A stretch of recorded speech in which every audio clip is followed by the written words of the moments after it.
Learning window. Tuck's first answer was jumbled and did not make sense.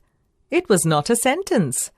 His second answer was complete and it made sense. It was a sentence. Let us look at some examples.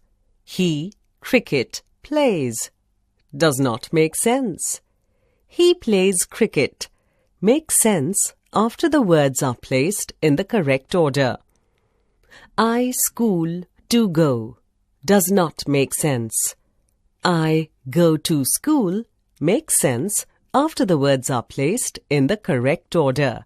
Therefore, we see that 1. A sentence must make complete sense. 2.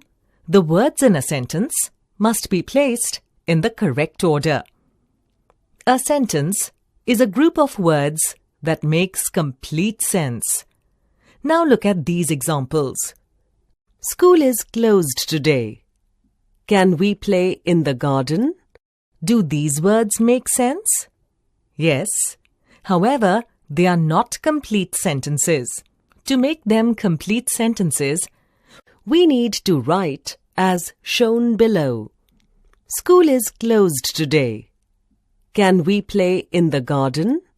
Therefore, we see that a sentence always begins with a capital letter. A sentence must end with a full stop or a question mark.